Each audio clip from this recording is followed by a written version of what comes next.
Welcome to Narrated Books, where stories come to life, full audiobooks and engaging book summaries.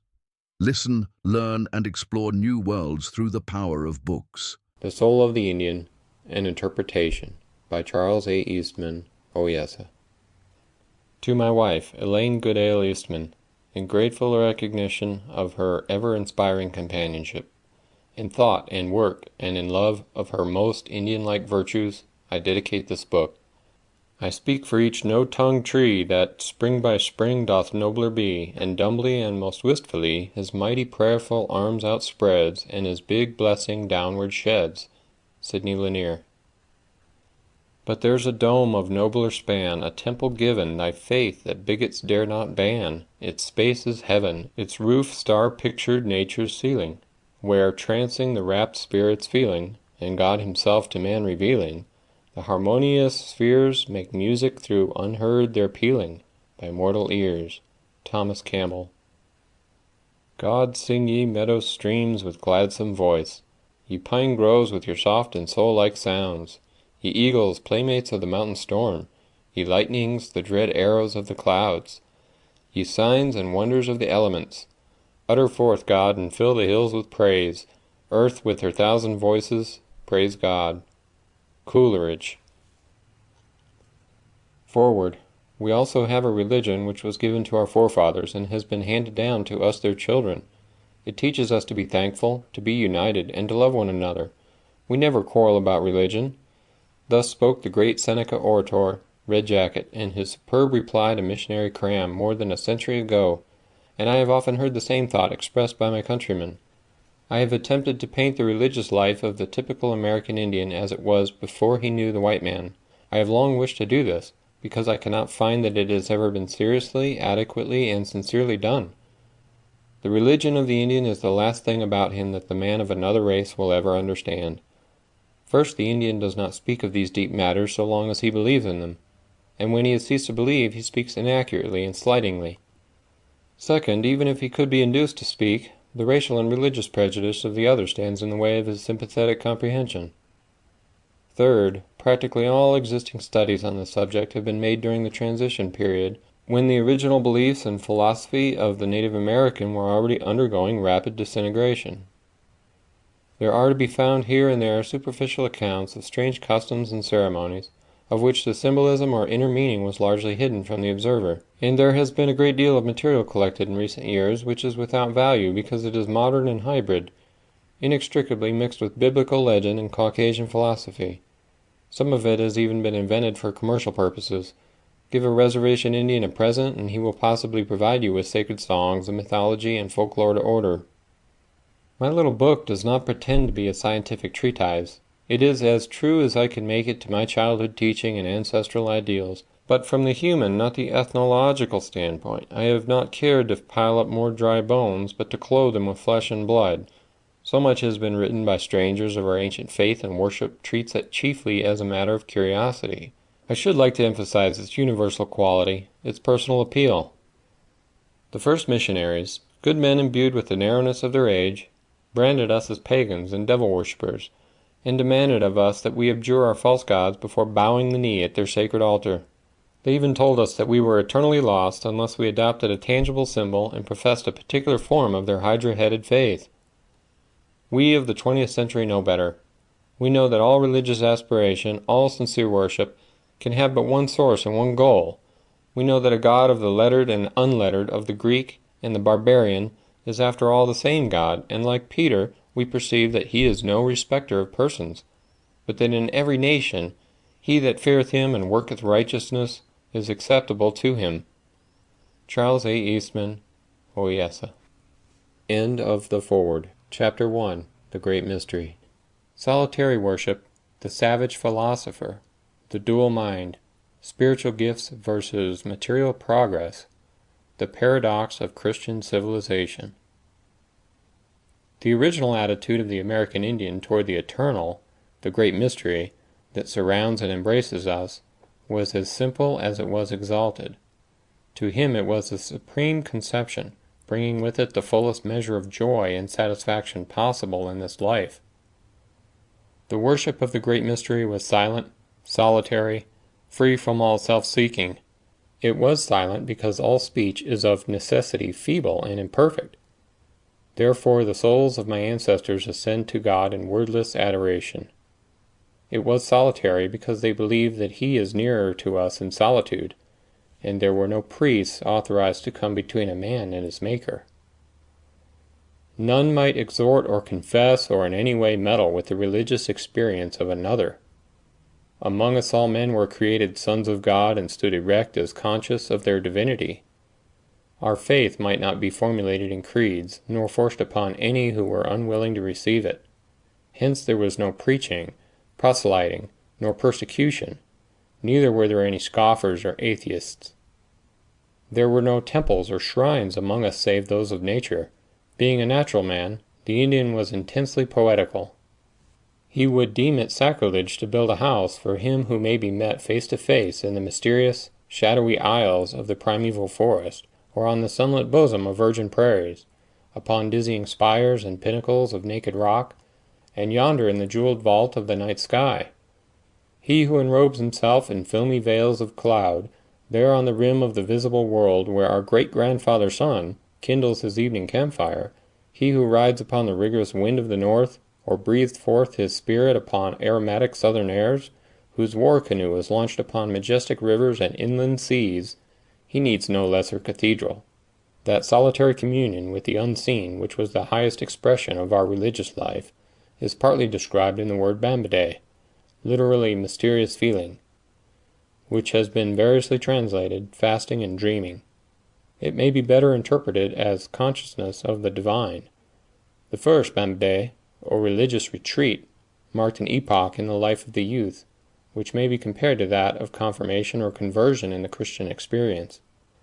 Having first prepared himself by means of the purifying vapor bath and cast off as far as possible all human or fleshly influences, the young man sought out the noblest height, the most commanding summit in all the surrounding region. Knowing that God sets no value upon material things, he took with him no offerings or sacrifices other than symbolic objects such as paints and tobacco. Wishing to appear before him in all humility, he wore no clothing save his moccasins and breechclout. At the solemn hour of sunrise or sunset, he took up his position overlooking the glories of earth and facing the great mystery. And there he remained, naked, erect, silent, and motionless, exposed to the elements and forces of his arming, for a night and a day to 2 days and nights, but rarely longer. Sometimes he would chant a hymn without words, or offer the ceremonial filled pipe. In his holy trance or ecstasy the Indian mystic found his highest happiness and the motive power of his existence. When he returned to the camp, he must remain at a distance until he had again entered the vapor bath and prepared himself for intercourse with his fellows. Of the vision or sign vouchsafed to him he did not speak, unless it had included some commission which must be publicly fulfilled. Sometimes an old man, standing upon the brink of eternity, might reveal to a chosen few the oracle of his long-past youth. The native American has been generally despised by his white conquerors for his poverty and simplicity. They forget, perhaps, that his religion forbade the accumulation of wealth and the enjoyment of luxury. To him, as to other single-minded men in every age and race, from Diogenes to the brothers of St. Francis, from the Montanists to the Shakers, the love of possessions has appeared a snare, and the burdens of a complex society a source of needless peril and temptation. Furthermore, it was the rule of his life to share the fruits of his skill and success with his less fortunate brothers. Thus he kept his spirit free from the clog of pride, cupidity, or envy, and carried out, as he believed, the divine decree, a matter profoundly important to him. It was not, then, wholly from ignorance or improvidence that he failed to establish permanent towns and to develop a material civilization. To the untutored sage, the concentration of population was the prolific mother of all evils, moral no less than physical. He argued that food is good, while surfeit kills, that love is good, but lust destroys, and not less dreaded than the pestilence following upon crowded and unsanitary dwellings was the loss of spiritual power inseparable from too close contact with one's fellow man. All who have lived much out of doors know that there is a magnetic and nervous force that accumulates in solitude, and that is quickly dissipated by life in a crowd. And even his enemies have recognized the fact that for a certain innate power, and self-poise, wholly independent of circumstances, the American Indian is unsurpassed among men. The red man divided mind into two parts, the spiritual mind and the physical mind. The first is pure spirit, concerned only with the essence of things, and it was this he sought to strengthen by spiritual prayer, during which the body is subdued by fasting and hardship. In this type of prayer there was no beseeching of favor or help. All matters of personal or selfish concern, as success in hunting or warfare, relief from sickness, or the sparing of a beloved life, were definitely relegated to the plane of the lower or material mind, and all ceremonies, charms, or incantations designed to secure a benefit or to avert a danger were recognized as emanating from the physical self. The rites of this physical worship, again, were wholly symbolic, and the Indian no more worshipped the sun than the Christian adores the cross. The sun and the earth, by an obvious parable, holding scarcely more than poetic metaphor than of scientific truth, were in his view the parents of all organic life. From the sun, as the universal father, proceeds the quickening principle in nature, and in the patient and fruitful womb of our mother, the earth, are hidden embryos of plants and men. Therefore, our reverence and love for them was really an imaginative extension of our love for our immediate parents, and with this sentiment of filial piety was joined a willingness to appeal to them, as to a father, for such good gifts as we may desire. This is the material or physical prayer. The elements and majestic forces in nature, lightning, wind, water, fire, and frost, were regarded with awe as spiritual powers, but always secondary and intermediate in character. We believe that the Spirit pervades all creation, and that every creature possesses a soul in some degree, though not necessarily a soul conscious of itself. The tree, the waterfall, the grizzly bear, each is an embodied force, and as such an object of reverence. The Indian loved to come into sympathy and spiritual communion with his brothers of the animal kingdom, whose inarticulate souls had for him something of the sinless purity that we attribute to the innocent and irresponsible child. He had faith in their instincts, as in a mysterious wisdom given from above, and while he humbly accepted the supposedly voluntary sacrifice of their bodies to preserve his own, he paid homage to their spirits in prescribed prayers and offerings. In every religion there is an element of the supernatural, varying with the influence of pure reason over its devotees. The Indian was a logical and clear thinker upon matters within the scope of his understanding, but he had not yet charted the vast field of nature or expressed her wonders in terms of science. With this limited knowledge of cause and effect, he saw miracles on every hand. The miracle of life in seed and egg, the miracle of death in lightning flash and in the swelling deep. Nothing of the marvelous could astonish him, as that a beast should speak or the sun stand still. The virgin birth would appear scarcely more miraculous than is the birth of every child that comes into the world, or the miracle of the loaves and fishes excite more wonder than the harvest that springs from a single ear of corn. Who may condemn his superstition? Surely not the devout Catholic or even Protestant missionary who teaches Bible miracles as literal fact. The logical man must either deny all miracles or none, and our American Indian myths and hero stories are perhaps in themselves quite as credible as those of the Hebrews of old. If we are of the modern type of mind that sees in natural law a majesty and grandeur far more impressive than any solitary infraction of it could possibly be, let us not forget that, after all, science has not explained everything. We have still to face the ultimate miracle, the origin and principle of life.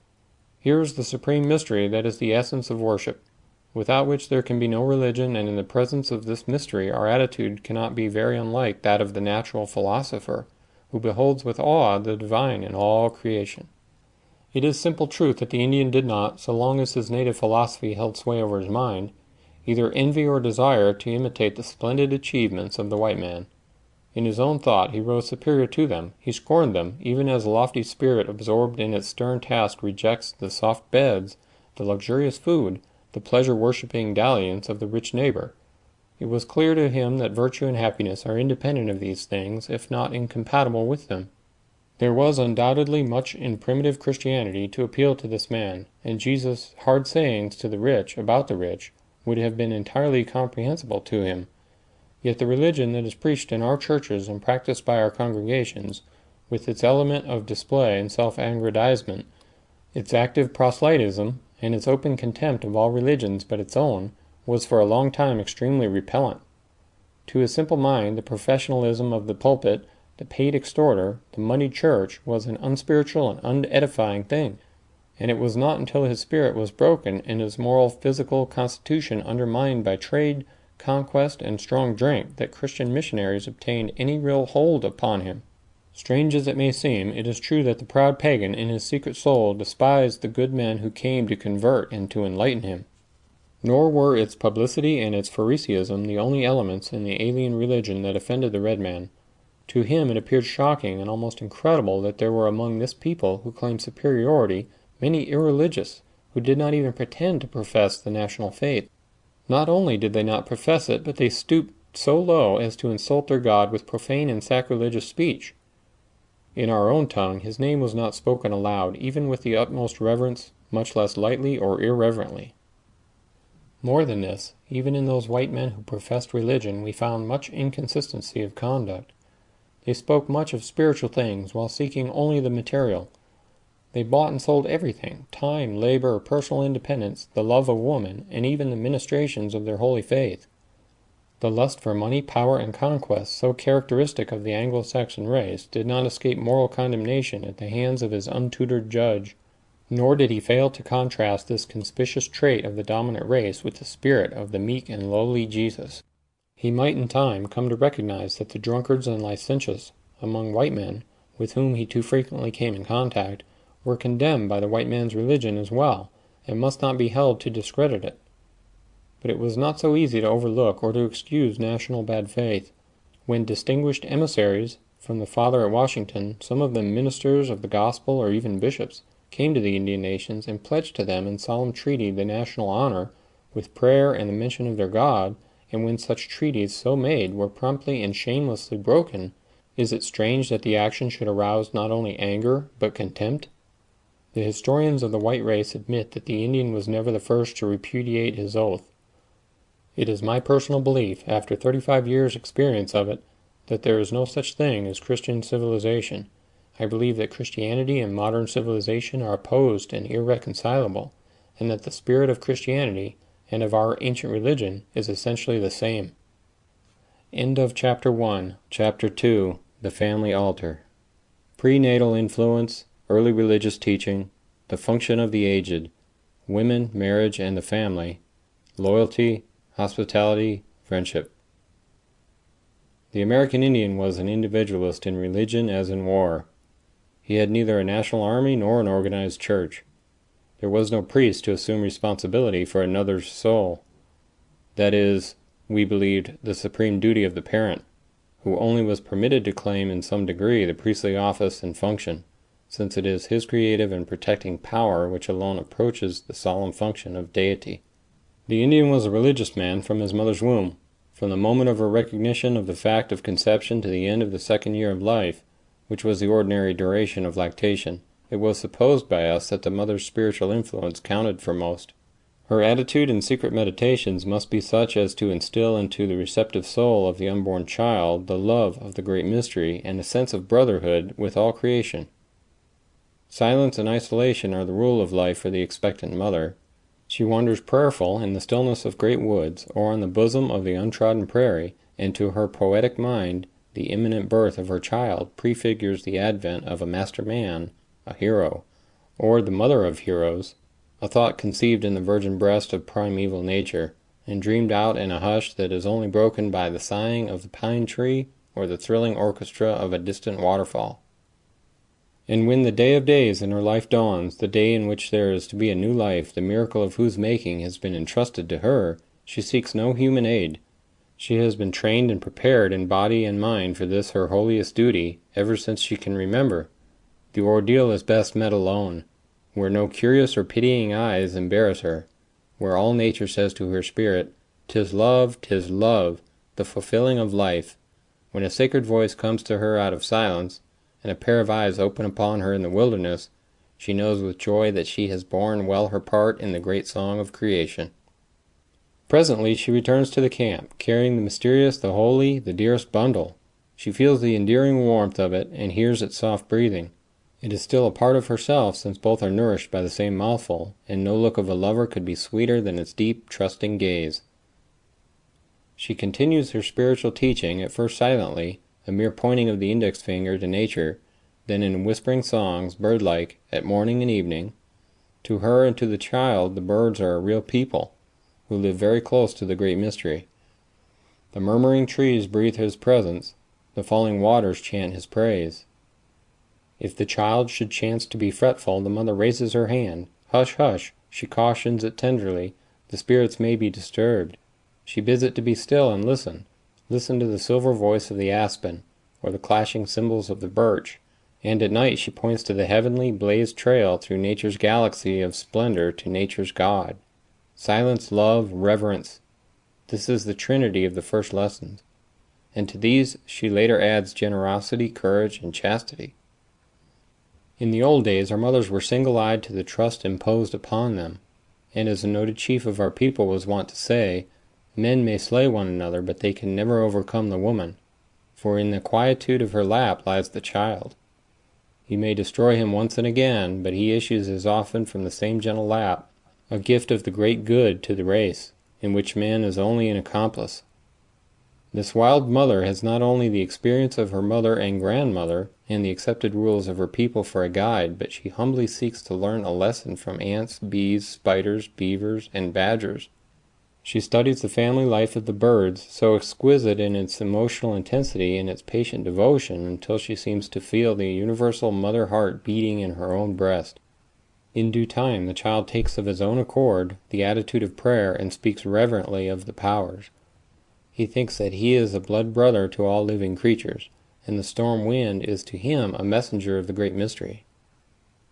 At the age of about 8 years, if he is a boy, she turns him over to his father for a more Spartan training. If a girl, she is from this time much under the guardianship of her grandmother, who is considered the most dignified protector for the maiden. Indeed, the distinctive work of both grandparents is that of acquainting the youth with the national traditions and beliefs.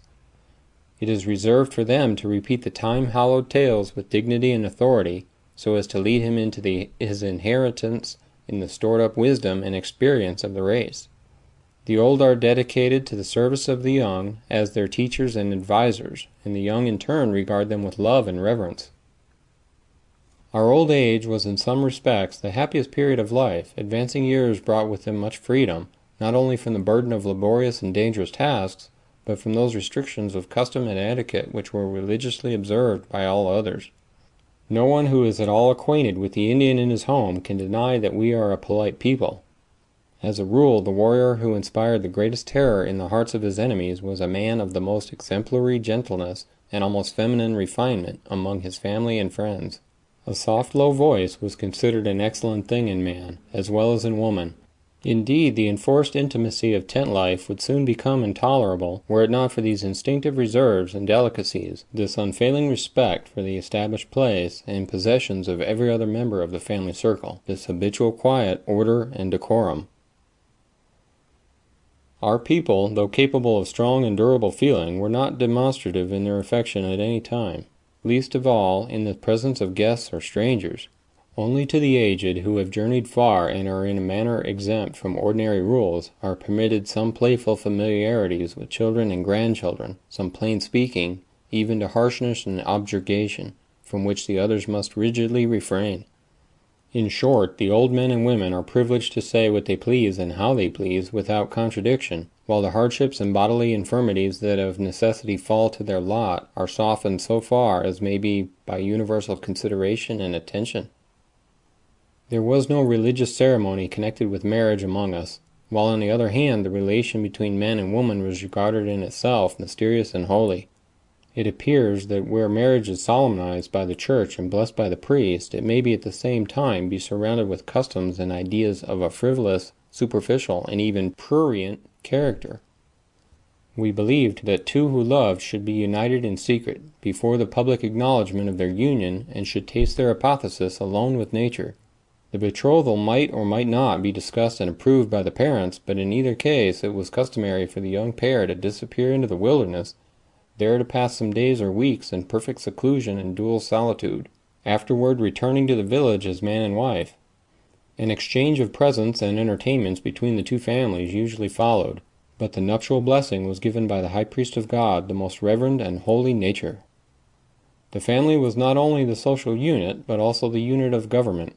The clan is nothing more than a larger family with its patriarchal chief as the natural head, and the union of several clans by intermarriage and voluntary connection constitutes the tribe. The very name of our tribe, Dakota, means allied people. The remoter degrees of kinship were fully recognized, and that not as a matter of form only.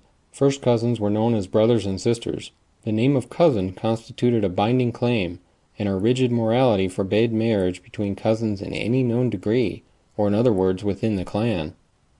The household proper consisted of a man with one or more wives and their children, all of whom dwelt amicably together, often under one roof, although some men of rank and position provided a separate lodge for each wife. There were indeed few plural marriages except among the older and leading men. The plural wives were usually, though not necessarily, sisters. A marriage might honorably be dissolved for cause, but there was very little infidelity or immorality, either open or secret. It has been said that the position of woman is the test of civilization, and that of our women was secure. In them was vested our standard of morals and the purity of our blood. The wife did not take the name of her husband, nor enter his clan, and the children belonged to the clan of the mother. All of the family property was held by her.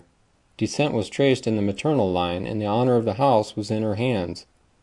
Modesty was her chief adornment, hence the younger women were usually silent and retiring, but a woman who had attained to ripeness of years and wisdom, or who had displayed notable courage in some emergency, was sometimes invited to a seat in the council.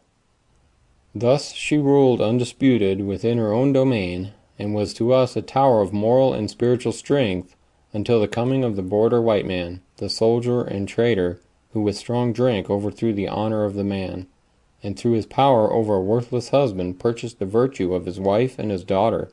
When she fell, the whole race fell with her. Before this calamity came upon us, you could not find anywhere a happier home than that created by the Indian woman. There was nothing of the artificial about her person, very little disingenuous in her character.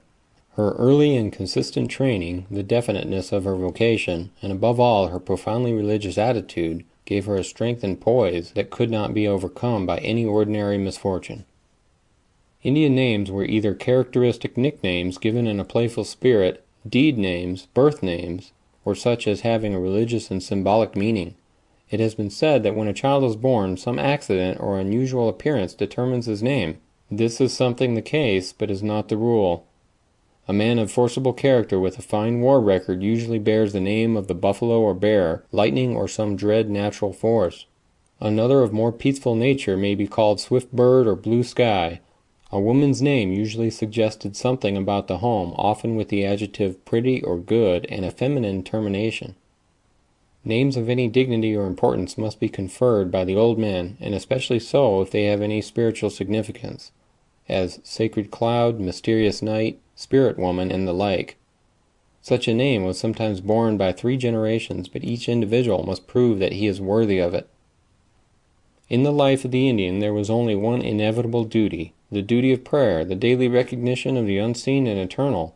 His daily devotions were more necessary to him than daily food. He wakes at daybreak, puts on his moccasins, and steps down to the water's edge. Here he throws handfuls of clear, cold water into his face, or plunges in bodily. After the bath he stands erect before the advancing dawn, facing the sun as it dances upon the horizon, and offers his unspoken orison. His mate may precede or follow him in his devotions, but never accompanies him. Each soul must meet the morning sun, the new, sweet earth, and the great silence alone. Whenever, in the course of the daily hunt, the red hunter comes upon a scene that is strikingly beautiful or sublime, a black thundercloud with the rainbow's glowing arch above the mountain, a white waterfall in the heart of the green gorge, a vast prairie tinged with the blood red of sunset, he pauses for an instant in the attitude of worship. He sees no need for setting apart one day in 7 as a holy day, since to him all days are God's. Every act of his life is, in a very real sense, a religious act. He recognizes the Spirit in all creation and believes that he draws from its spiritual power. His respect for the immortal part of the animal, his brother, often leads him so far as to lay out the body of his game in state and decorate the head with symbolic paint or feathers. Then he stands before it in prayer attitude, holding up the filled pipe in token that he has freed with honor the spirit of his brother. whose body his need compelled him to take to sustain his own life. When food is taken, the woman murmurs a grace as she lowers the kettle, an act so softly and obtrusively performed that one who does not know the custom usually fails to catch the whisper. Spirit, partake. As her husband receives the bowl or plate, he likewise murmurs his invocation to the spirit. When he becomes an old man, he loves to make a notable effort to prove his gratitude. He cuts off the choicest morsel of the meat and casts it into the fire, the purest and most ethereal element. The hospitality of the wigwam is only limited by the institution of war, yet if an enemy should honor us with a call, his trust will not be misplaced, and he will go away convinced that he has met with a royal host. Our honor is the guarantee for his safety, so long as he is within the camp. Friendship is held to be the severest test of character. It is easy, we think, to be loyal to family and clan, whose blood is in our own veins. Love between man and woman is founded on the mating instinct and is not free from desire and self-seeking. But to have a friend and to be true under any and all trials is the mark of a man. The highest type of friendship is the relation of brother-friend or life-and-death friend. This bond is between man and man, is usually formed in early youth, and can only be broken by death. It is the essence of comradeship and fraternal love without thought of pleasure or gain, but rather for moral support and inspiration. Each is vowed to die for the other if need be, and nothing is denied the brother friend, but neither is anything required that is not in accord with the highest conceptions of the Indian mind. End of Chapter 2. Chapter 3. Ceremonial and Symbolic Worship. Modern perversions of early religious rites, the sun dance, the Great Medicine Lodge, totems and charms, the vapor bath, and the ceremonial of the pipe. The public religious rites of the Plains Indians are few and in large part of modern origin, belonging properly to the so-called transition period. That period must be held to begin with the first insidious effect upon their manners and customs of contact with the dominant race, and many of the tribes were so influenced long before they ceased to lead the nomadic life. The fur traders, the black-robe priests, the military, and finally the Protestant missionaries were the men who began the disintegration of the Indian nations and the overthrow of their religion 75 to 100 years before they were forced to enter upon reservation life. We have no authentic study of them until well along in the transition period, when whiskey and trade had already debauched their native ideals. During the era of Reconstruction, they modified their customs and beliefs continually, creating a singular admixture of Christian with pagan superstitions, and in addition to the old folklore of disguised Bible stories under an Indian aspect. Even their music shows the influence of the Catholic chants. Most of the material collected by modern observers is necessarily of this promiscuous character. It is noteworthy that the first effect of contact with the whites was an increase of cruelty and barbarity, an intensifying of the dark shadows in the picture. In this manner, the sun dance of the Plains Indian, the most important of their public ceremonials, was abused and perverted until it became a horrible exhibition of barbarism and was eventually prohibited by the government. In the old days, when a Sioux warrior found himself in the very jaws of destruction, he might offer a prayer to his father, the sun, to prolong his life.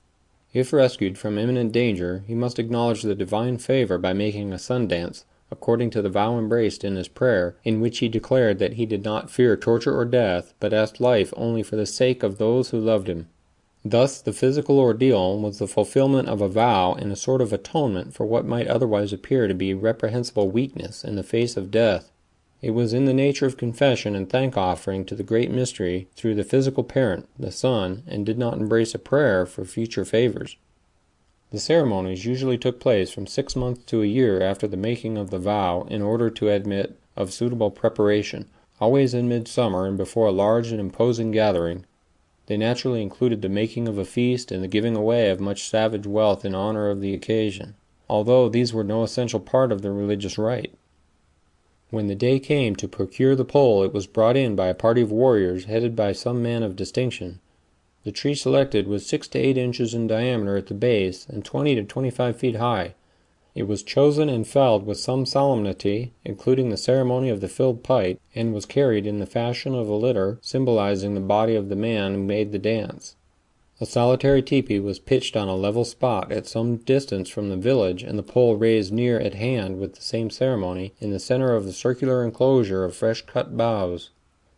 Meanwhile, one of the most noted of our old men had carved out of rawhide, or later of wood, two figures, usually those of a man and a buffalo. Sometimes the figure of a bird, supposed to represent the thunder, was substituted for the buffalo. It was customary to paint the man red and the animal black, and each was suspended from one end of the crossbar, which was securely tied 2 feet from the top of the pole. I have never been able to determine that this cross had any significance.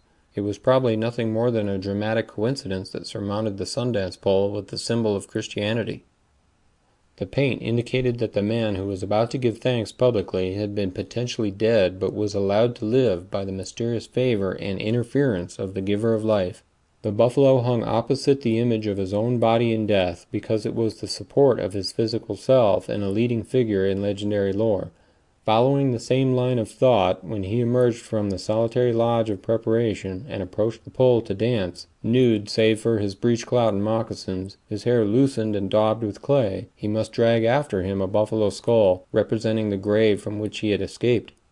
The dancer was cut or sacrificed on the chest, sufficient to draw blood and cause pain, the natural accompaniments of his figurative death. He took his position opposite the singers, facing the pole and dragging the skull by leather thongs which were merely fastened about his shoulders. During a later period, incisions were made in the breast or back, sometimes both, through which wooden skewers were drawn and secured by lariats to the pole or to the skulls. Thus he danced without intermission for a day and a night, or even longer, ever gazing at the sun in the daytime and blowing from time to time a sacred whistle made from the bone of a goose's wing. In recent times, this rite was exaggerated and distorted into a mere ghastly display of physical strength and endurance under torture, almost on a level with the Caucasian institution of the bullfight or the yet more modern prize ring. Moreover, instead of an atonement or thank offering, it became the accompaniment of a prayer for success in war or in a raid upon the horses of the enemy. The number of dancers was increased, and they were made to hang suspended from the pole by their own flesh, which they must break loose before being released. I will remember the comments in our own home upon the passing of this simple but impressive ceremony, and its loss of all meaning and propriety under the demoralizing additions which were some of the fruits of early contact with the white man. Perhaps the most remarkable organization ever known among American Indians, that of the Grand Medicine Lodge, was apparently an indirect result of the labors of early Jesuit missionaries. In it, Caucasian ideas are easily recognizable, and it seems reasonable to suppose that its founders desired to establish an order that would successfully resist the encroachments of the black-robes. However that may be, it is an unquestionable fact that the only religious leaders of any note who have arisen among native tribes since the advent of the white man, the Shawnee Prophet in 1762, and the half-breed prophet of the ghost dance in 1890, both founded their claims or prophecies upon the gospel story. Thus, in each case, an Indian religious revival or craze, though more or less threatening to the invader, was of distinctively alien origin.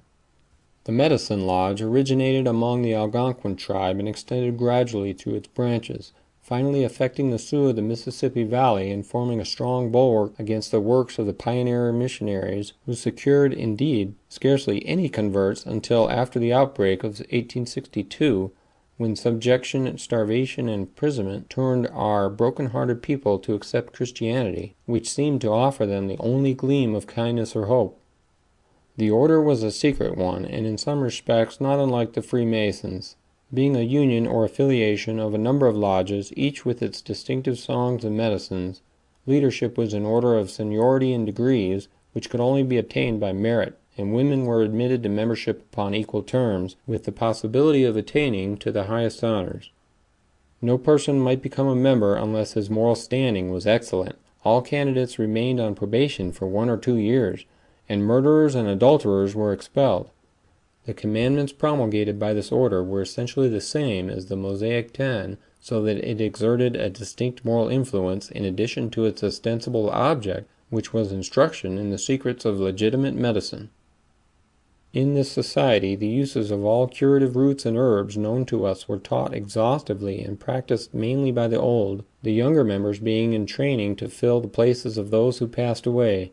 My grandmother was a well-known and successful practitioner, and both my mother and father were members but did not practice. A medicine or mystery feast, was not a public affair, as members only were eligible, and upon these occasions all the medicine bags and totems of the various lodges were displayed and their peculiar medicine songs were sung. The food was only partaken of by invited guests, and not by the hosts or lodge making the feast. The grand medicine dance was given on the occasion of initiating those candidates who had finished their probation, a sufficient number of whom were designated to take the places of those who had died since the last meeting. Invitations were sent out in the form of small bundles of tobacco. 2 very large teepees were pitched facing one another, 100 feet apart, half open, and connected by a roofless hall or colonnade of fresh-cut boughs. One of these lodges was for the society giving the dance and the novices. The other was occupied by the soldiers, whose duty it was to distribute the refreshments, and to keep order among the spectators. They were selected from among the best and bravest warriors of the tribe. The preparations being complete, and the members of each lodge garbed and painted according to their rituals, they entered the hall separately in single file, led by their oldest man or great chief. Standing before the soldiers' lodge, facing the setting sun, their chief addressed the great mystery directly in a few words, after which all, extending the right arm horizontally from the shoulder with open palm, sang a short invocation in unison, ending with a deep "Ee ho ho ho." This performance, which was really impressive, was repeated in front of the headquarters lodge facing the rising sun, after which each lodge took its assigned place, and the songs and dances followed in regular order. The closing ceremony, which was intensely dramatic in its character, was the initiation of the novices, who had received their final preparation on the night before. They were now led out in front of the headquarters lodge and placed in a kneeling position upon a carpet of rich robes and furs, the men upon the right hand, stripped and painted black, with a round spot of red just above the heart, while the women, dressed in their best, were arranged upon the left. Both sexes wore the hair loose, as if in mourning or expectation of death. An equal number of grand medicine men, each of whom was especially appointed to one of the novices, faced them at a distance of half the length of the hall, or perhaps 50 feet. After silent prayer, each medicine man in turn addressed himself to his charge, exhorting him to observe all the rules of the order under the eye of the mysterious one, and instructing him in his duty toward his fellow man and toward the ruler of life. All then assumed an attitude of superb power and dignity, crouching slightly as if about to spring forward in a foot race, and grasping their medicine bags firmly in both hands. Swinging their arms forward at the same moment, they uttered their guttural "Yo ho ho ho" in perfect unison and with startling effect. In the midst of a breathless silence they took a step forward, then another and another, ending a rod or so from the row of kneeling victims, with a mighty swing of the sacred bags that would seem to project all their mystic power into the bodies of the initiates. Instantly they all fell forward, apparently lifeless. With this thrilling climax the drums were vigorously pounded, and the dance began again with energy.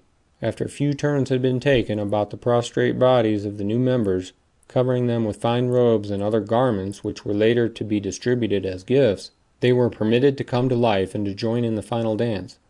The whole performance was clearly symbolic of death and resurrection.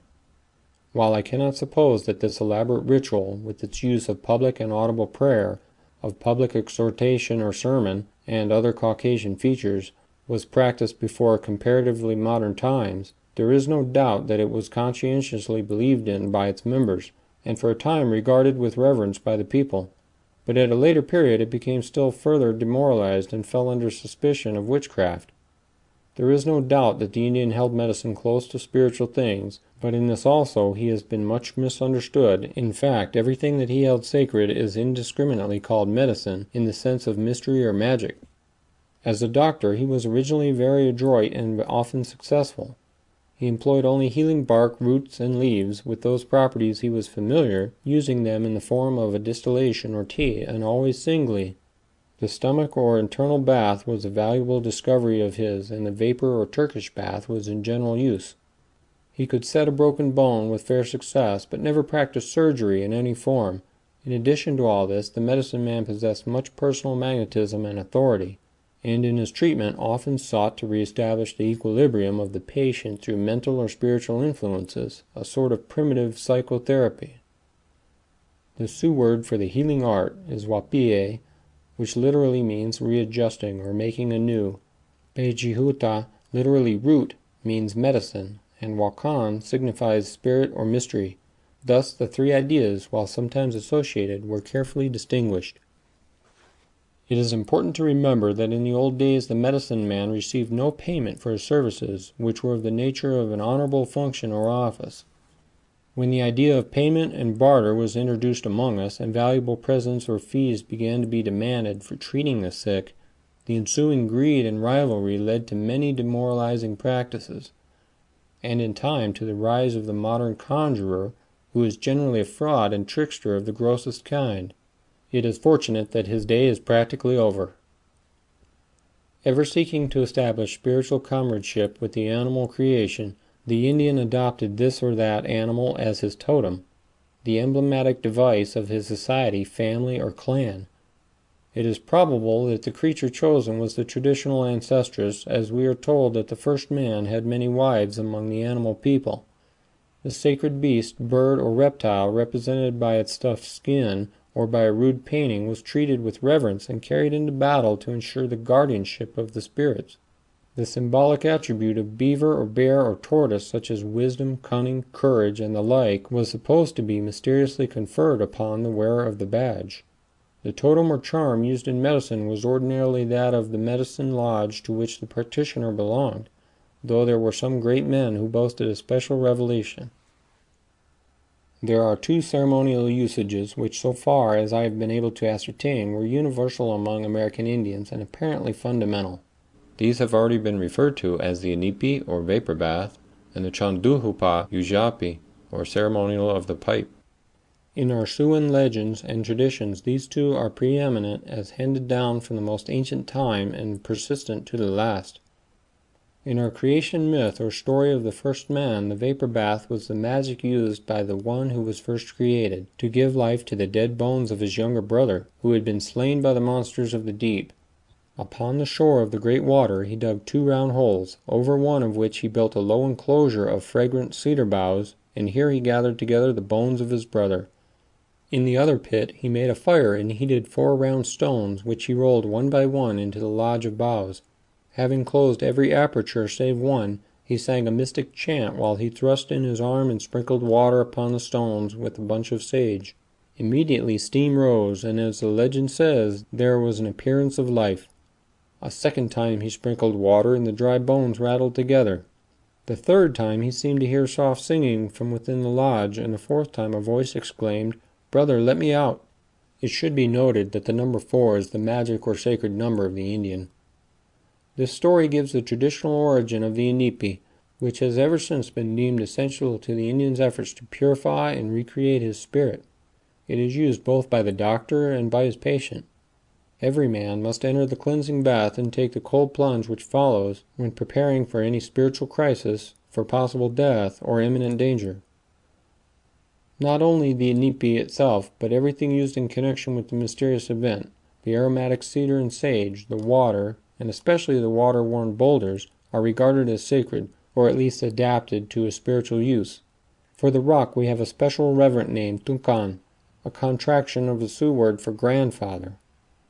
The natural boulder enters into many of our solemn ceremonials, such as the rain dance and the Feast of Virgins. The lone hunter and warrior reverently holds up his pipe to Tunkan in solitary commemoration of a miracle which to him is as authentic and holy as the raising of Lazarus to the devout Christian. There is legend that the first man fell sick and was taught by his elder brother the ceremonial use of the pipe, in a prayer to the spirits for ease and relief. This simple ceremony is the commonest daily expression of thanks or grace, as well as an oath of loyalty and good faith when the warrior goes forth upon some perilous enterprise, and it enters even into his hambede, or solitary prayer, ascending as rising vapor or incense to the Father of Spirits. In all the war ceremonies and in medicine a special pipe is used, but at home or on the hunt the warrior employs his own. The pulverized weed is mixed with aromatic bark of the red willow or pressed lightly into the bowl of the long stone pipe. The worshipper lights it gravely and takes a whiff or two, then standing erect he holds it silently towards the sun, our Father, and toward the earth, our Mother. There are modern variations, as holding the pipe to the four winds, the fire, water, rock, and other elements are objects of reverence. There are many religious festivals which are local and special in character, embodying a prayer for success in hunting or warfare, or for rain and bountiful harvests. But these too are the sacraments of our religion. For baptism we substitute the inipi, the purification by vapor, and in our Holy Communion we partake of the soothing incense of tobacco in the stead of bread and wine. End of Chapter 3. Chapter 4. Barbarism and the Moral Code. Silence, the cornerstone of character. Basic ideas of morality. Give all or nothing, rules of honorable warfare.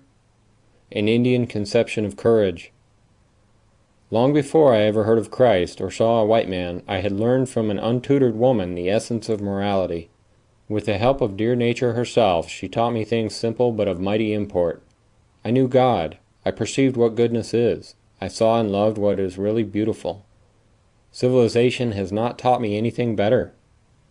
As a child, I understood how to give. I have forgotten that grace since I became civilized. I lived the natural life, whereas I now live the artificial. Any pretty pebble was valuable to me then, every growing tree an object of reverence. Now I worship with a white man before a painted landscape whose value is estimated in dollars. Thus the Indian is reconstructed, as the natural rocks are ground to powder and made into artificial blocks which may be built into the walls of modern society. The first American mingled with his pride a singular humility. Spiritual arrogance was foreign to his nature and teaching. He never claimed the power of articulate speech was proof of superiority over the dumb creation. On the other hand, it is to him a perilous gift. He believes profoundly in silence, the sign of a perfect equilibrium. Silence is the absolute poise or balance of body, mind, and spirit. The man who preserves his selfhood ever calm and unshaken by the storms of existence, not a leaf, as it were, astir on the tree, not a ripple upon the surface of shining pool, his, in the mind of the unlettered sage, is the ideal attitude and conduct of life. If you ask him, what is silence, he will answer, it is the great mystery. The holy silence is his voice. If you ask, what are the fruits of silence, he will say, they are self-control, true courage or endurance, patience, dignity, and reverence. Silence is the cornerstone of character. Guard your tongue in youth, said the old chief Wabasha, and in age you may mature a thought that will be of service to your people. The moment that man conceived of a perfect body, supple, symmetrical, graceful, and enduring, in that moment he had laid the foundation of a moral life. No man can hope to maintain such a temple of the spirit beyond the period of adolescence, unless he is able to curb his indulgence in the pleasure of the senses. Upon this truth the Indian built a rigid system of physical training, a social and moral code that was the law of his life. There was aroused in him as a child a high ideal of manly strength and beauty, the attainment of which must depend upon strict temperance in eating and in the sexual relation, together with severe and persistent exercise. He desired to be a worthy link in the generations, and that he might not destroy by his weakness that vigor and purity of blood which had been achieved at the cost of much self-denial by a long line of ancestors. He was required to fast from time to time for short periods, and to work off his superfluous energy by means of hard running, swimming, and the vapor bath.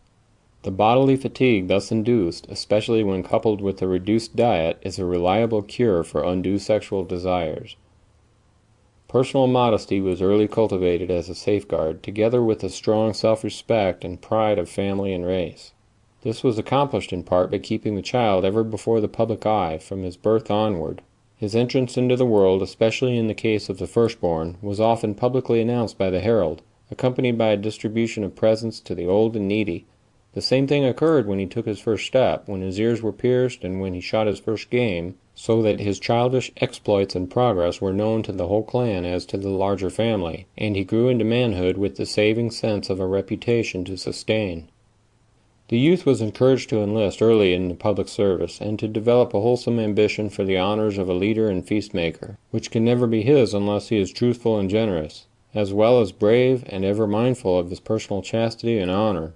There were many ceremonial customs which had a distinct moral influence. The woman was rigidly secluded at certain periods, and the young husband was forbidden to approach his own wife when preparing for war or for any religious event. The public or tribal position of the Indian is entirely dependent upon his private virtue, and he is never permitted to forget that he does not live himself alone, but to his tribe and his clan. Thus habits of perfect self-control were early established, and there were no unnatural conditions or complex temptations to beset him until he was met and overthrown by a stronger race. To keep the young men and women strictly to their honor, there were observed among us, within my own recollection, certain annual ceremonies of a semi-religious nature. One of the most impressive of these was the sacred Feast of Virgins, which, when given for the first time, was equivalent to the public announcement of a young girl's arrival at a marriageable age. The herald making the rounds of the teepee village would publish the feast something after this fashion. Pretty Weasel Woman, the daughter of Brave Bear, will kindle her first maiden's fire tomorrow. All ye who have never yielded to the pleading of man, who have not destroyed your innocency, you alone are invited, to proclaim anew before the sun and the earth, before your companions, and in the sight of the great mystery, the chastity and purity of your maidenhood. Come ye, all who have not known man.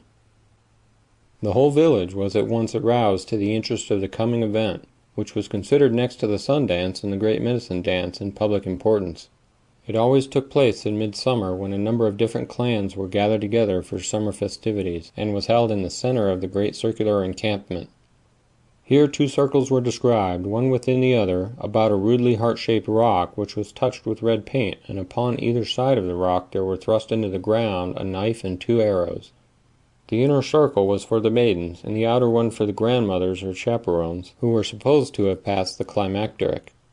Upon the outskirts of the feast there was a great public gathering, in which order was kept by certain warriors of highest reputation. Any man among the spectators might approach and challenge any young woman who he knew to be unworthy, but if the accuser failed to prove his charge, the warriors were accustomed to punish him severely. Each girl in turn approached the sacred rock and laid her hand upon it with all solemnity. This was her religious declaration of her virginity, her vow to remain pure until her marriage. If she should ever violate the maiden's oath, then welcome the keen knife and those sharp arrows. Our maidens were ambitious to attend a number of these feasts before marriage, and it sometimes happened that a girl was compelled to give one on account of gossip about her conduct. Then it was in the nature of a challenge to the scandal-mongers to prove their words. A similar feast was sometimes made by the young men, for whom the rules were even more strict, since no young man might attend this feast who had so much as spoken of love to a maiden. It was considered a high honor among us to have won some distinction in war and the chase, and above all to have been invited to a seat in the council before one had spoken to any girl save his own sister. It was our belief that the love of possessions is a weakness to be overcome. Its appeal is to the material part, and if allowed its way will in time disturb the spiritual balance of the man. Therefore the child must early learn the beauty of generosity. He is taught to give what he prizes most, and that he may taste the happiness of giving. He is made at an early age the family almoner. If a child is inclined to be grasping, or to cling to any of his little possessions, legends are related to him, telling of the contempt and disgrace falling upon the ungenerous and mean man. Public giving is a part of every important ceremony. It properly belongs to the celebration of birth, marriage, and death, and is observed whenever it is desired to do special honor to any person or event. Upon such occasions it is common to give to the point of utter impoverishment. The Indian, in his simplicity, literally gives away all that he has to relatives, to guests of another tribe or clan, but above all to the poor and the aged, from whom he can hope for no return. Finally, the gift to the great mystery. The religious offering may be of little value in itself, but to the giver's own thought it should carry the meaning and reward of true sacrifice. Orphans and the aged are invariably cared for, not only by the next of kin, but by the whole clan. It is the loving parent's pride to have his daughters visit the unfortunate and the helpless, carry them food, comb their hair, and mend their garments. The name Winona, bestowed upon the eldest daughter, distinctly implies all this, and a girl who failed in her charitable duties was held to be unworthy of the name. The man who is a skillful hunter, and whose wife is alive to her opportunities, makes many feasts, to which he is careful to invite the older men of his clan, recognizing that they have outlived their period of greatest activity, and now love nothing so well as to eat in good company, and to live over the past. The old men, for their part, do their best to requite his liberality with a little speech, in which they are apt to relate the brave and generous deeds of their host's ancestors, finally congratulating him upon being a worthy successor of an honorable line. Thus his reputation is one as a hunter and a feast-maker, and almost as famous in his way as the great warrior is he who has a recognized name and standing as a man of peace. The true Indian sets no price upon either his property or his labor. His generosity is only limited by his strength and ability. He regards it as an honor to be selected for a difficult or dangerous service, and would think it a shame to ask for any reward, saying rather, "Let him who I serve express his thanks according to his own bringing up and his sense of honor." Nevertheless, he recognizes rights and property. To steal from one of his own tribe would be indeed disgrace, and if discovered, the name of Wamanan, or thief, is fixed upon him forever as an unalterable stigma. The only exception to the rule is in the case of food, which is always free to the hungry if there is none by to offer it. Other protection than the moral law there could not be in an Indian community where there were neither locks nor doors, and everything was open and easy of access to all comers. The property of the enemy is spoil of war, and it is always allowable to confiscate it if possible. However, in the old days there was not much plunder. Before the coming of the white man there was in fact little temptation or opportunity to despoil the enemy, but in modern times the practice of stealing horses from hostile tribes has become common, and is thought far from dishonorable. Warfare we regarded as an institution of the great mystery, an organized tournament or trial of courage and skill, with elaborate rules and counts for the coveted honor of the eagle feather. It was held to develop the quality of manliness, and its motive was chivalric or patriotic, but never the desire for territorial aggrandizement or the overthrow of a brother nation.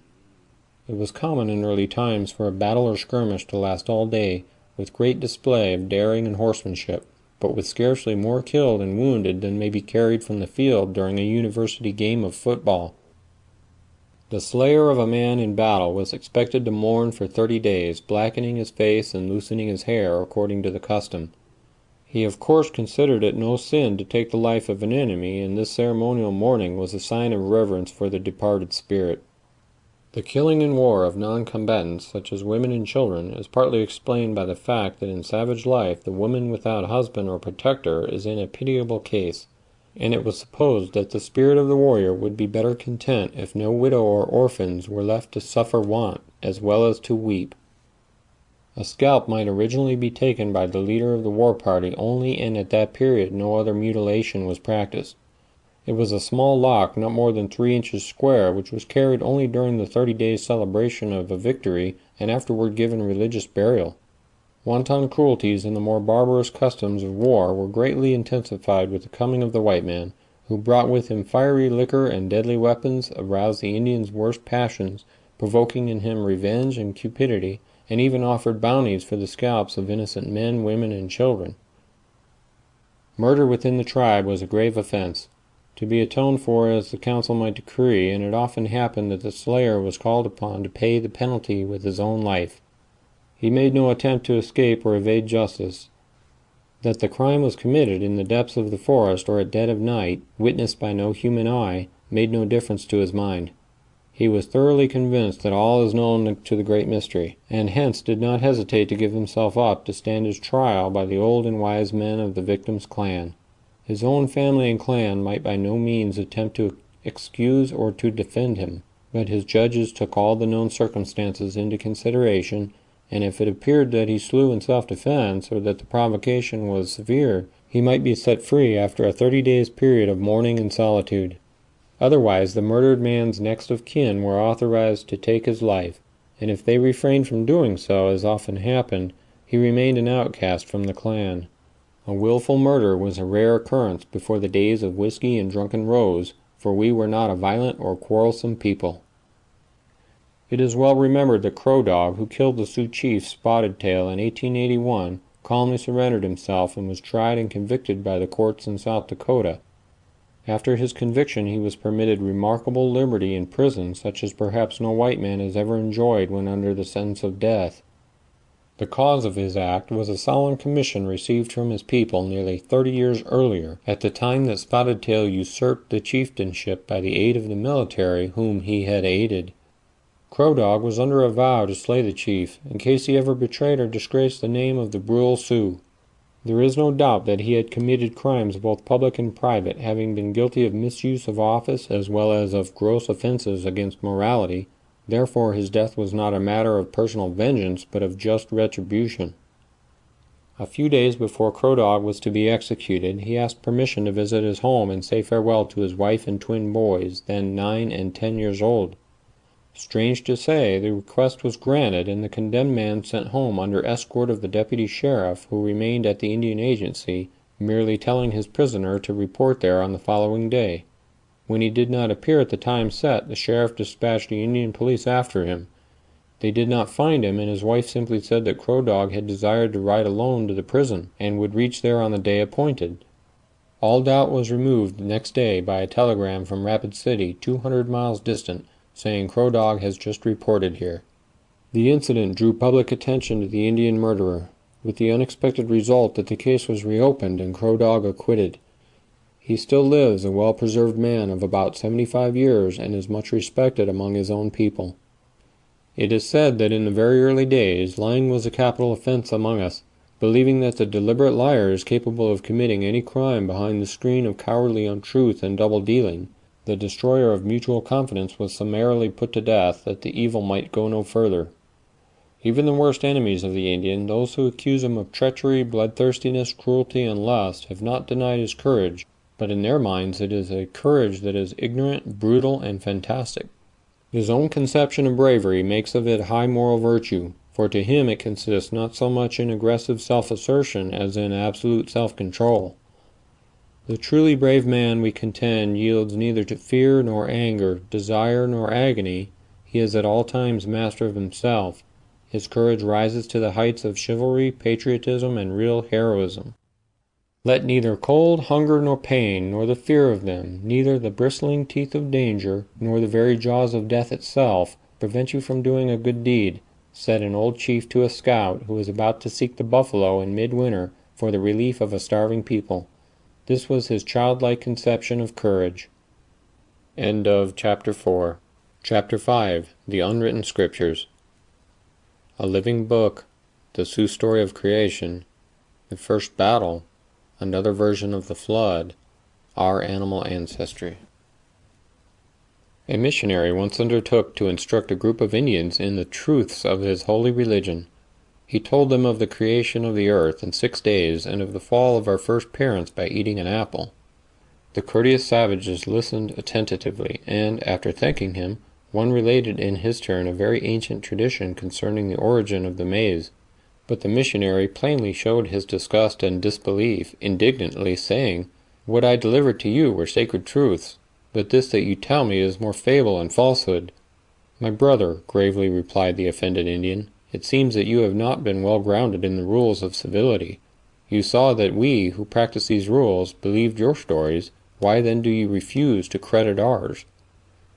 Every religion has its holy book, and ours was a mingling of history, poetry, and prophecy, of precept and folklore, even such as the modern reader finds within the covers of his Bible. This Bible of ours was our whole literature, a living book, sowed as precious seed by our wisest sages, and springing anew in the wondering eyes and upon the innocent lips of little children. Upon its hoary wisdom of proverb and fable, its mystic and legendary lore, thus sacredly preserved and transmitted from father to son, was based in large part our customs and philosophy. Naturally magnanimous and open-minded, the red man prefers to believe that the Spirit of God is not breathed into man alone, but that the whole created universe is a sharer in the immortal perfection of its Maker. His imaginative and poetic mind, like that of the Greek, assigns to every mountain, tree, and spring its spirit, nymph, or divinity, either beneficent or mischievous. The heroes and demigods of Indian tradition reflect the characteristic trend of his thought, and his attribution of personality and will to the elements, the sun and stars, and all animate or inanimate nature. In the Sioux story of creation, the great mysterious one is not brought directly upon the scene or conceived in anthropomorphic fashion, but remains sublimely in the background. The sun and the earth, representing the male and female principles, are the main elements in his creation, the other planets being subsidiary. The enkindling warmth of the sun entered into the bosom of our mother, the earth, and forthwith she conceived and brought forth life, both vegetable and animal.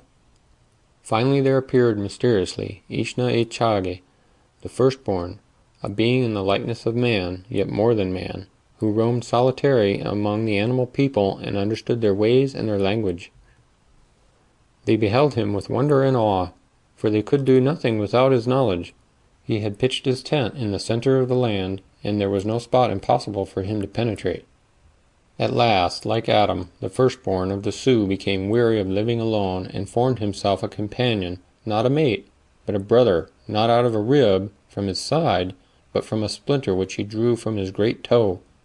This was the little boy man, who was not created full grown, but as an innocent child, trusting and helpless. His elder brother was his teacher throughout every stage of human progress from infancy to manhood, and it is to the rules which he laid down, and his counsels to the little boy man, that we trace many of our most deep-rooted beliefs and most sacred customs. Foremost among the animal people was Unktomi, the spider, the original troublemaker, who noted keenly the growth of the boy in wit and ingenuity, and presently advised the animals to make an end of him. "For," said he, "if you do not, some day he will be the master of us all." But they all loved the little boy man because he was so friendly and so playful. Only the monsters of the deep sea listened, and presently took his life, hiding his body in the bottom of the sea. Nevertheless, by the magic power of the firstborn, the body was recovered and was given life again in the sacred vapor bath, as described in a former chapter. Once more our first ancestor roamed happily among the animal people, who were in those days a powerful nation.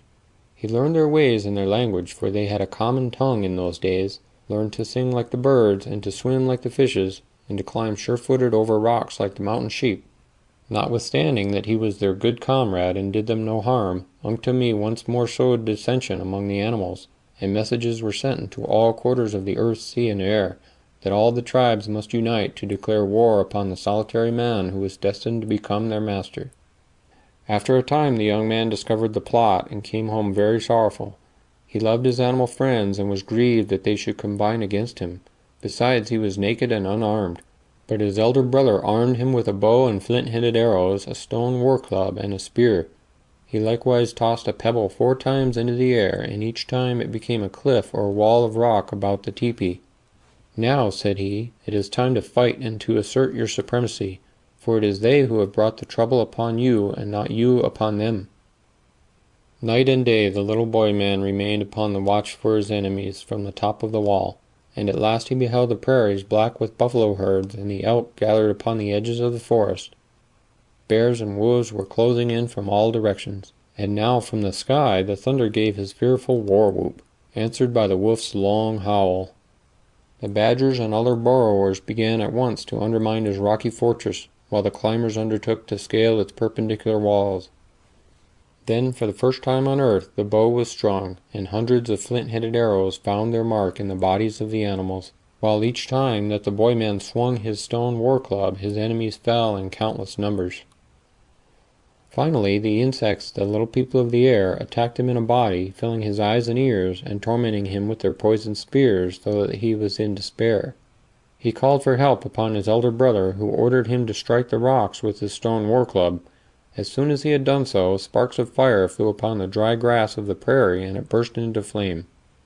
A mighty smoke ascended, which drove away the teasing swarms of the insect people, while the flames terrified and scattered the others.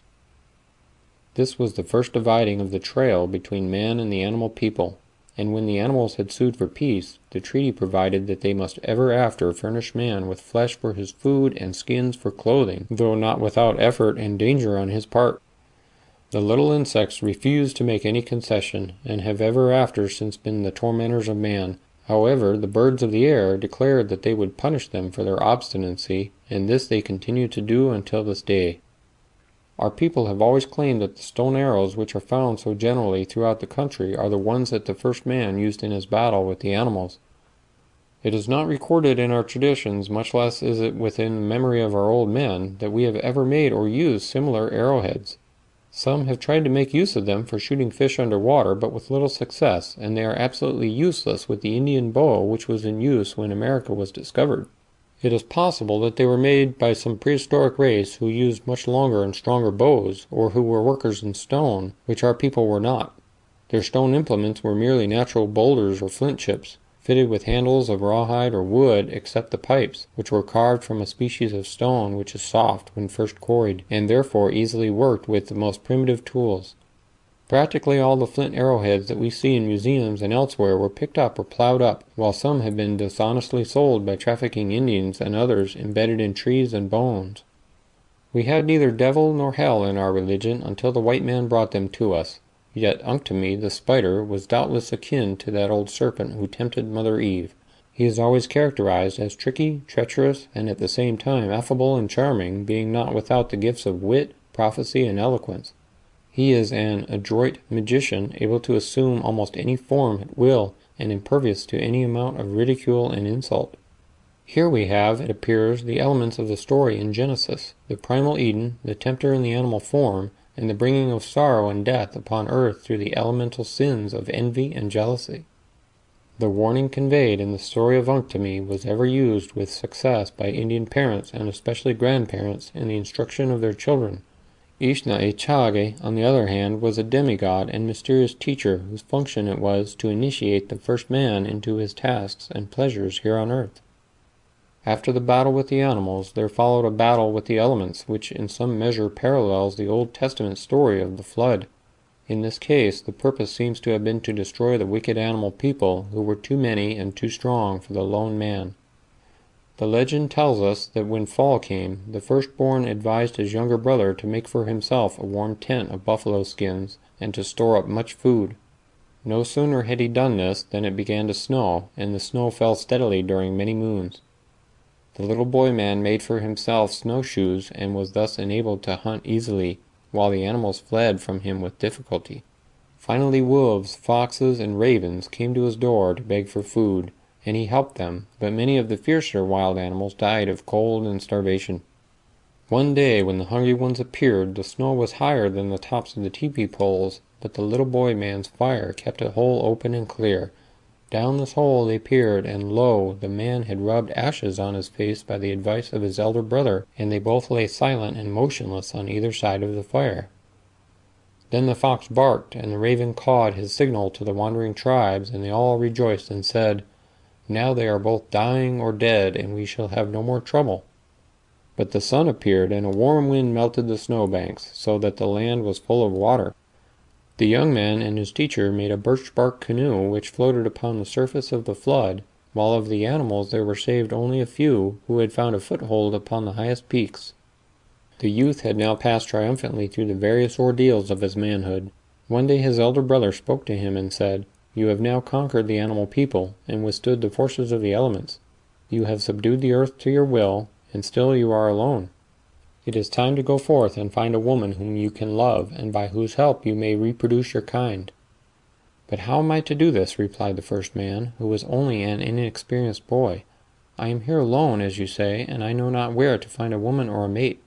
"Go forth and seek her," replied the great teacher, and forthwith the youth set out on his wanderings in search of a wife. He had no idea how to make love, so that the first courtship was done by the pretty and coquettish maidens of the bird, beaver, and bear tribes. There are some touching and whimsical love stories which the rich imagination of the Indian has woven into this old legend. It is said, for example, that at his first camp he had built for himself a lodge of green boughs in the midst of the forest, and that there his reverie was interrupted by a voice from the wilderness, a voice that was irresistible and profoundly sweet. In some mysterious way, the soul of the young man was touched as it had never been before, for this call of the exquisite tenderness and allurement was the voice of the eternal woman. Presently a charming little girl stood timidly at the door of his pine-bough wigwam. She was modestly dressed in gray with a touch of jet about her pretty face, and she carried a basket of wild cherries which she shyly offered to the young man. So the rover was subdued, and love turned loose upon the world to upbuild and to destroy. When at last she left him, he peeped through the door after her, but saw only a robin, with head turned archly to one side, fluttering away among the trees. His next camp was beside a clear running stream, where a plump and industrious maid was busily at work chopping wood. He fell promptly in love with her also, and for some time they lived together in her cozy house by the waterside. After their boy was born, the wanderer wished very much to go back to his elder brother and to show him his wife and child, but the beaver woman refused to go, so at last he went alone for a short visit. When he returned, there was only a trickle of water beside the broken dam. The beautiful home was left desolate, and the wife and child were gone forever. The deserted husband sat alone upon the bank, sleepless and faint with grief, until he was consoled by a comely young woman in glossy black, who took compassion upon his distress and soothed him with food and loving attentions. This was the bear woman, from whom again he was afterward separated by some mishap. The story goes that he had children by each of his many wives, some of whom resembled their father, and these became the ancestors of the human race, while those who bore the characteristics of their mother returned to her clan. It is also said that such as were abnormal or monstrous in form were forbidden to reproduce their kind, and all love and mating between man and the animal creation was from that time forth strictly prohibited. There are some curious traditions of young men and maidens who transgressed this law unknowingly, being seduced and deceived by a magnificent buck deer, perhaps, or a graceful doe, and whose fall was punished with death. The animal totems, so general among the tribes, were said to have descended to them from their great-grandmother's clan, and the legend was often quoted in support of our close friendship with the animal people. I have sometimes wondered why the scientific doctrine of man's descent has not in some way apparently increased the white man's respect for these our humbler kin. Of the many later heroes or Hiawatha's who appear in this voluminous unwritten book of ours, each introduced an epoch in the long story of man and his environment. There is, for example, the Avenger of the Innocent, who sprang from a clot of blood, the ragged little boy who won fame and a wife by shooting the red eagle of fateful omen, and the Star Boy, who was the offspring of a mortal maiden and a star. It was this last who fought for man against his strongest enemies, such as Wazia, the cold or north wind. There was a desperate battle between these two, in which first one had the advantage and then the other, until both were exhausted and declared a truce. While he rested, Star Boy continued to fan himself with his great fan of eagle feathers, and the snow melted so fast that North Wind was forced to arrange a treaty of peace, by which he was only to control 1/2 the year. So it was that the orderly march of the seasons was established, and every year Star Boy with his fan of eagle feathers sets in motion the warm winds that usher in the spring. End of Chapter 5. Chapter 6. On the Borderland of Spirits. Death and funeral customs. The sacred lock of hair. Reincarnation and the converse of spirits. Occult and psychic powers. The gift of prophecy. The attitude of the Indian toward death, the test and background of life, is entirely consistent with his character and philosophy. Death has no terrors for him. He meets it with simplicity and perfect calm, seeking only an honorable end as his last gift to his family and descendants. Therefore he courts death in battle. On the other hand, he would regard it as disgraceful to be killed in a private quarrel. If one be dying at home, it is customary to carry his bed out of doors as the end approaches, that his spirit may pass under the open sky.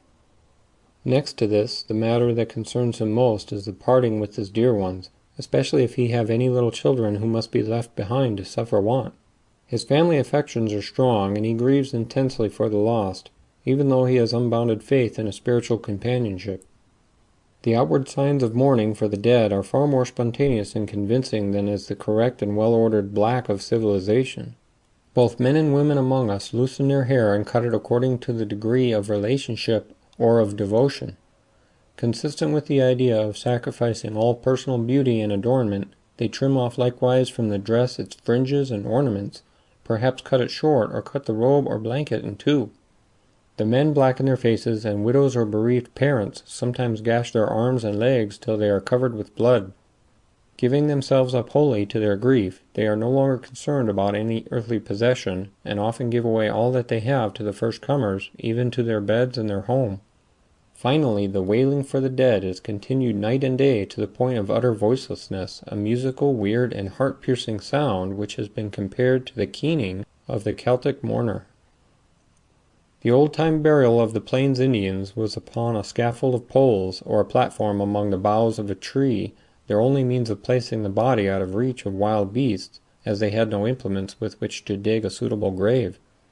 It was prepared by dressing in the finest clothes, together with some personal possessions and ornaments, wrapped in several robes, and finally in a secure covering of rawhide.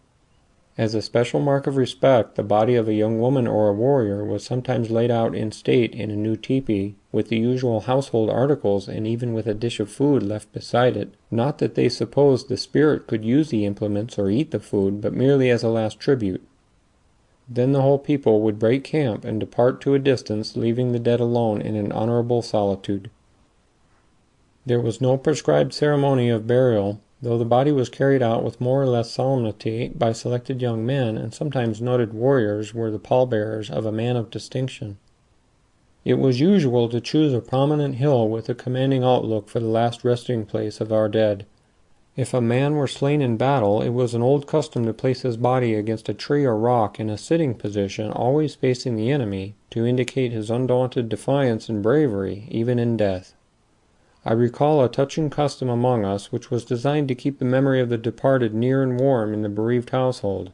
A lock of hair of the beloved dead was wrapped in pretty clothing, such as it was supposed that he or she would like to wear if living. This spirit bundle, as it was called, was suspended from a tripod and occupied a certain place in the lodge, which was the place of honor. At every mealtime, a dish of food was placed under it, and some person of the same sex and age as the one who was gone must afterward be invited in to partake of the food. At the end of a year from the time of death, the relatives made a public feast and gave away the clothing and other gifts, while the lock of hair was interred with appropriate ceremonies. Certainly the Indian never doubted the immortal nature of the spirit or soul of man, but neither did he care to speculate upon its probable state or condition in a future life. The idea of a happy hunting ground is modern and probably borrowed or invented by the white man. The primitive Indian was content to believe that the spirit which the great mystery breathed into man returns to him who gave it, and that after it is freed from the body it is everywhere and pervades all nature, yet often lingers near the grave or spirit bundle for the consolation of friends and is able to hear prayers. So much of reverence was due to the disembodied spirit that it was not customary with us to even name the dead aloud. It is well known that the American Indian had somehow developed occult power, and although in the latter days there have been many impostors, and allowing for the vanity and weakness of human nature, it is fair to assume that there must have been some even in the old days, yet there are well-attested instances of remarkable prophecies and other mystic practice. A Sioux prophet predicted the coming of the white man fully 50 years before the event, and even described accurately his garments and weapons. Before the steamboat was invented, another prophet of our race described the fireboat that would swim upon the mighty river, the Mississippi, and the date of this prophecy is attested by the term used, which is long since obsolete. No doubt many predictions have been colored to suit the new age, and unquestionably false prophets, fakers, and conjurers have become the pest of the tribes during the transition period. Nevertheless, even during this period, there was here and there a man of the old type who was implicitly believed in to the last. Notably among these there was Tachonk-Pihotanka, or his war club Speaks Loud, who foretold a year in advance the details of a great war party against the Ojibways. There were to be 7 battles, all successful except the last, in which the Sioux were to be taken at a disadvantage and suffer crushing defeat. This was carried out to the letter. Our people surprised and slew many of the Ojibways in their villages, but in turn were followed and cunningly led into an ambush whence but few came out alive. This was only one of his remarkable prophecies. Another famous medicine man was born on the Rum River about 150 years ago and lived to be over a century old.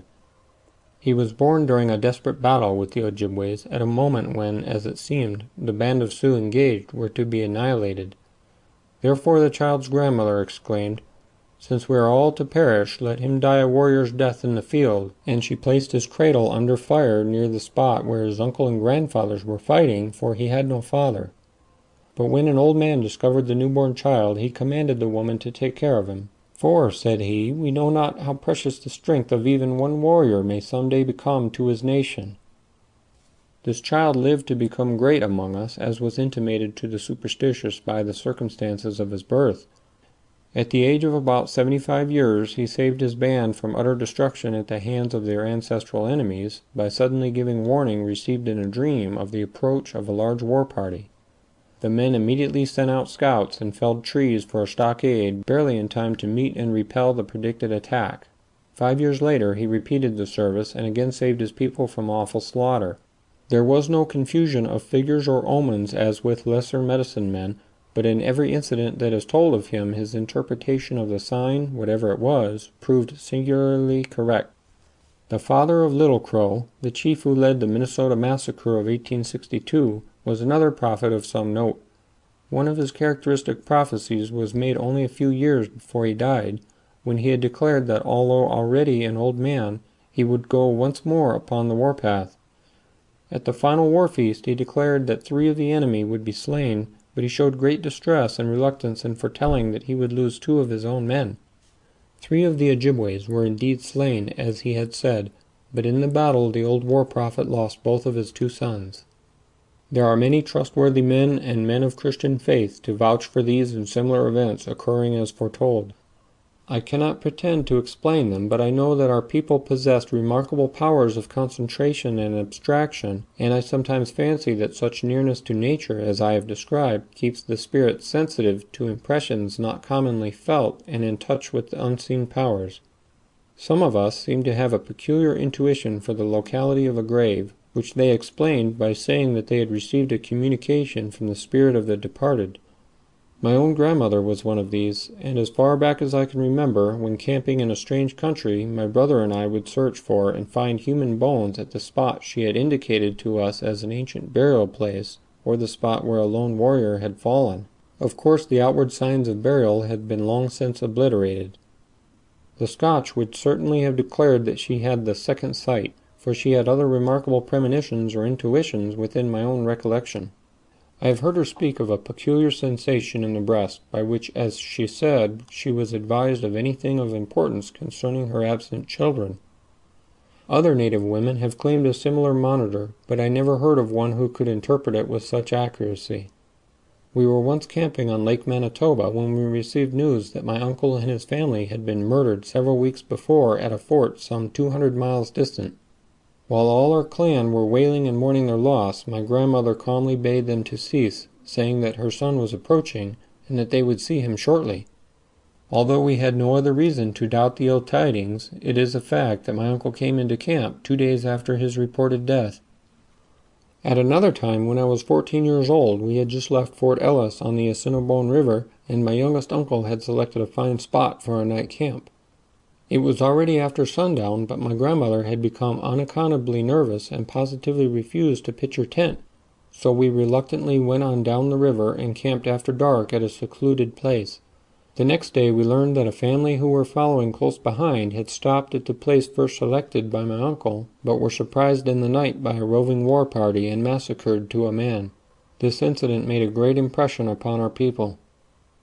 Many of the Indians believed that one may be born more than once, and there were some who claimed to have full knowledge of a former incarnation.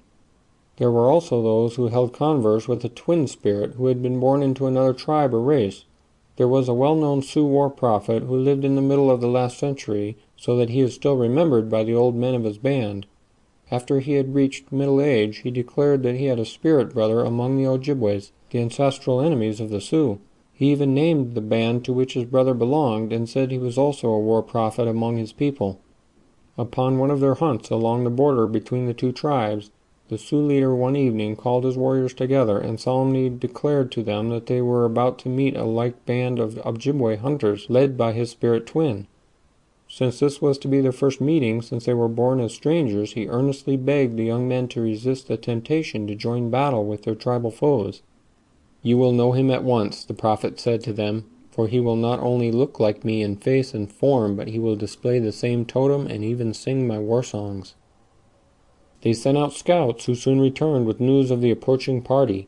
Then the leading men started with their peace pipe for the Ojibway camp. When they were near at hand, they fired 3 distinct volleys, a signal of their desire for a peaceful meeting. The response came in like manner, and they entered the camp with the peace pipe in the hands of the prophet. Lo, the stranger prophet advanced to meet them, and the people were greatly struck with the resemblance between the two men, who met and embraced one another with unusual fervor. It was quickly agreed by both parties that they should camp together for several days, and one evening the Sioux made a warriors' feast, to which they invited many of the Ojibways.